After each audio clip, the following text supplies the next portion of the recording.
Good morning, students. In your English grammar book, your chapter first is sentence.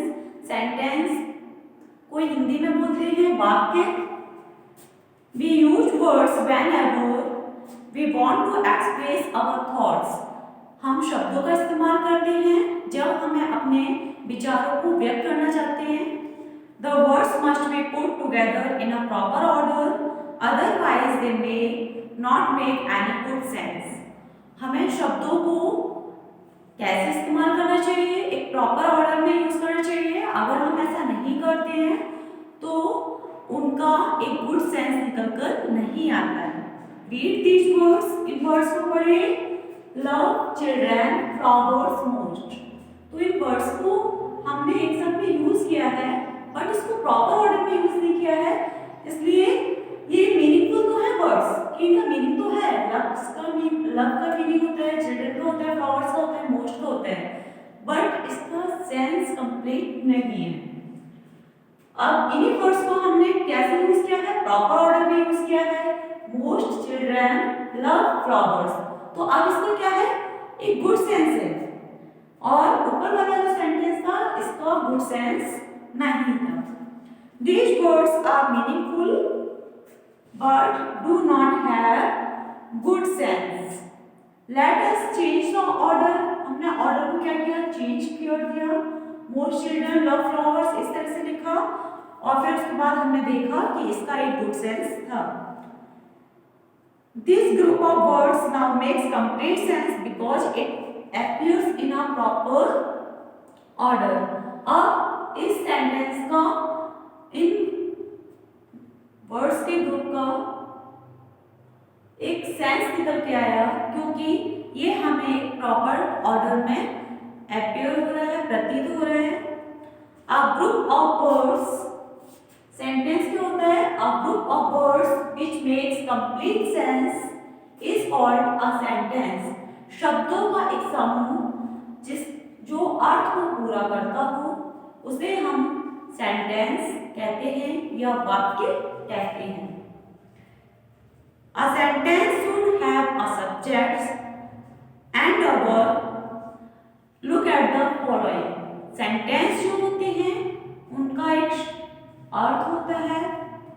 Sentence जो होते हैं उसमें एक सब्जेक्ट होता है और एक वर्ब होती है. जैसे कि आपको ये नीचे सेंटेंस लिखे हुए हैं तो इनको रीड करते हैं. बॉयज रीड, गर्ल्स सिंग, चिल्ड्रन प्ले, बसेस रन. अब यहाँ पर जो वॉइस है वो क्या है, आपका सब्जेक्ट है, और जो रीड है वो क्या है, आपका प्रेडिकेट. तो एक सेंटेंस में सब्जेक्ट होता है और क्या होता है, predicate. All of them are sentences. The first word in each of these sentence is the subject. अब ये सभी जो हैं वो सेंटेंस हैं, लेकिन इनका जो फर्स्ट वर्ड है वो सब्जेक्ट है और अदर पार्ट जो है वो क्या है, predicate. Kinds of sentence. Sentence कितने प्रकार के होते हैं. We use sentence to communicate with each other. हम एक दूसरे से बातें करने के लिए किसका यूज करते हैं, सेंटेंस का. There are 5 kinds of sentence. Sentence 5 प्रकार के होते हैं. They are assertive or declarative, interrogative, imperative, exclamatory और optative sentence. Declarative sentence क्या होता है? A declarative sentence states a fact or an option. Declarative sentence एक सच होता है या फिर एक विकल्प होता है. अब सच कैसे होता है, जैसे हमने किसी बात को सीधे तरीके से बोल दिया कि I am going to market, मैं मार्केट जा रही हूँ, तो ये क्या हो गया, आपका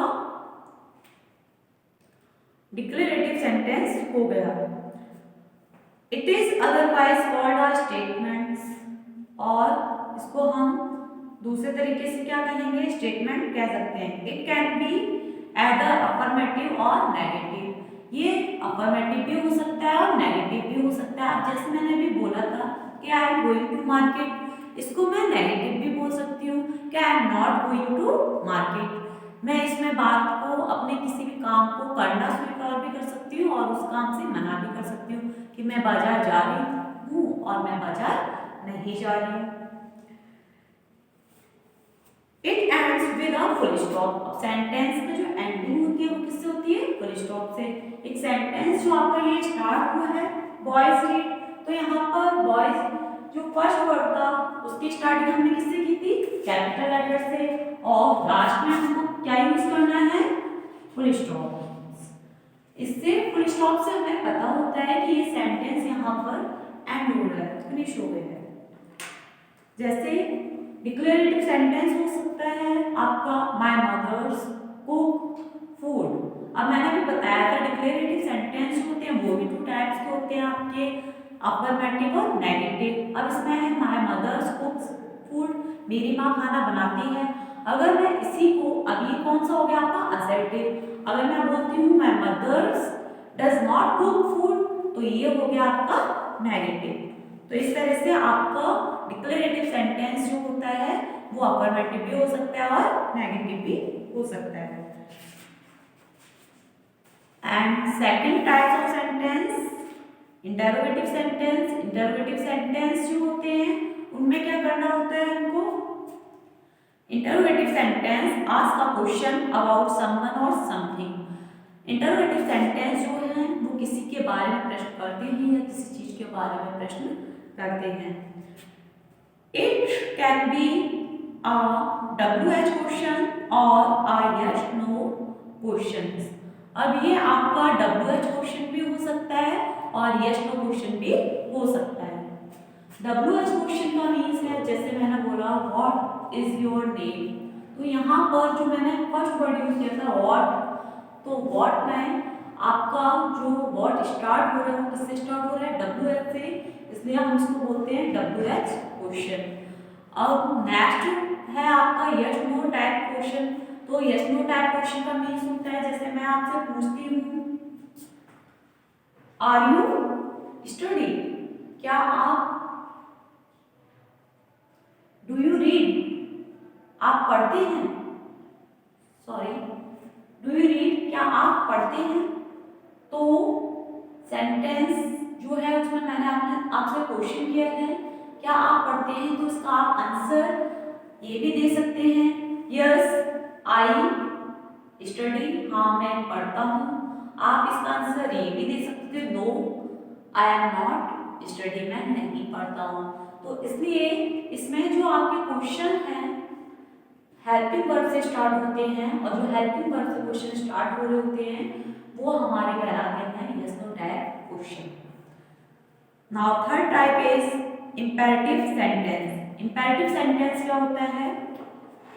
इंपेरेटिव सेंटेंस का मीन्स होता है आज्ञासूचक वाक्य जिनमें हम किसी काम को करने के लिए आज्ञा मांगते हैं या फिर हमें ऑर्डर दिया जाता है या फिर हम रिक्वेस्ट करते हैं, उन्हें हम इंपेरेटिव सेंटेंस कहते हैं। अब इंपेरेटिव सेंटेंस जैसे बोला जाए आपको ओपन द डोर, दरवाजा खोलो। अब इसमें आपको सब्जेक्ट नहीं दिया है, क्या दिया गया है? जो इंपेरेटिव सेंटेंस होते हैं हम इनको कैसे आइडेंटिफाई कर सकते हैं? ये हमारे वर्ब से स्टार्ट होते हैं। किससे स्टार्ट होते हैं? वर्ब से। इनमें कोई भी आगे सब्जेक्ट मेंशन नहीं किया होता है, ठीक है। ये तो ओपन द डोर, दरवाजा खोलो, तो ये ऑर्डर हो सकता है। अब मैंने बोला था इंपेरेटिव सेंटेंस जो होता है उसमें रिक्वेस्ट भी की जाती है, तो जैसे बोला जाए आपसे please give me your pen, तो ये क्या है? आपसे इसमें रिक्वेस्ट की जा रही है सेंटेंस में, क्या किया जा रहा है? रिक्वेस्ट की जा रही है कि कृपया मुझे अपना पेन दे दीजिए। नेक्स्ट और क्या हो सकता है? मैंने इसमें बोला था एडवाइस भी दी जा सकती है, जैसे कि बोला जाए कि don't eat too much. Doctor है, हम उसके पास जाते हैं, तो अगर हम बीमार हो जाते हैं और डॉक्टर के पास जाते हैं, तो जैसे कभी कभी हमारा पेट दर्द हुआ तो डॉक्टर हमको एडवाइस देता है कि आप इस चीज़ को ज़्यादा मत खाओ, या फिर हमारी माँ है वो कहती है कि डोंट ईट टू मच, ज़्यादा मत खाओ। तो ये क्या है? एडवाइस है। क्या है ये? एडवाइस है।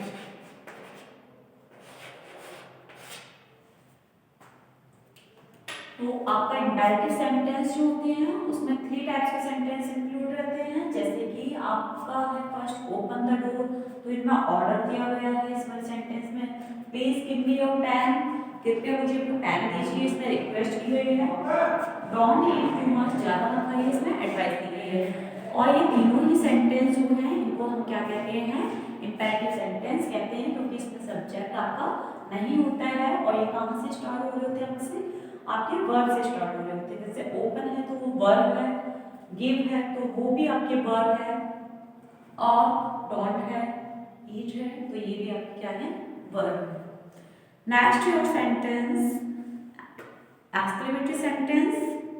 Exclamatory sentence express a strong feeling और emotion, and exclamatory sentence ends with the marks of exclamation. Exclamatory sentence जो होता है वो हमारी अचानक उत्पन्न होने वाली भावनाओं को व्यक्त करने के लिए व्यक्त करते हैं एक्सक्लेमेटरी सेंटेंस में हम, और लास्ट में हमें क्या यूज करना होता है? एक्सक्लेमेशन मार्क यूज करना होता है। जैसे यहाँ पर एक एग्जांपल लिख देते हैं एक्सक्लेमेटरी का।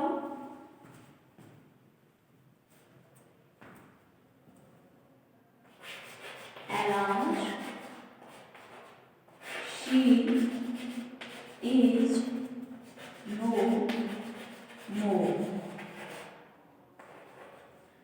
अब यहाँ पर क्या है कि वह नहीं रही, वह अब जीवित नहीं है, तो यहाँ पर मैं अपने फीलिंग्स को एक्सप्रेस कर रही हूँ।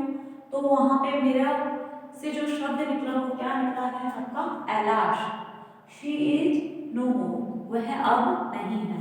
तो ये जो आपका साइन है इसको कहते हैं एक्सक्लेमेशन साइन या फिर एक्सक्लेमेशन मार्क। अब है next and last optative sentence. Optative sentence को हिंदी में बोलते हैं इच्छा सूचक के वाक्य, जिसमें हम क्या करते हैं? किसी को विश करते हैं और किसी के लिए प्रेयर करते हैं, उन्हें हम ऑप्टेटिव सेंटेंस कहते हैं। Optative is used to express a wish or a prayer. जैसे किसी का बर्थडे होता है तो हम उसको बर्थडे विश करते हैं, तो हम उसको क्या करते हैं? मे यू लिव लॉन्ग,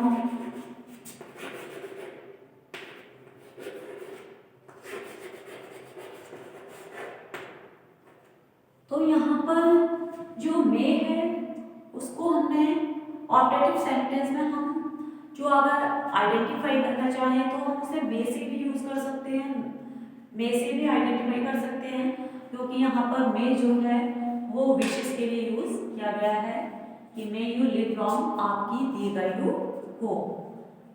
तो यहाँ पर आपका जो चैप्टर है सेंटेंस वो कंप्लीट हो चुका है। आई थिंक आपको ये अच्छे से समझ आया होगा। आप इसकी एक्सरसाइज जो है वो उसमें कर लीजिएगा।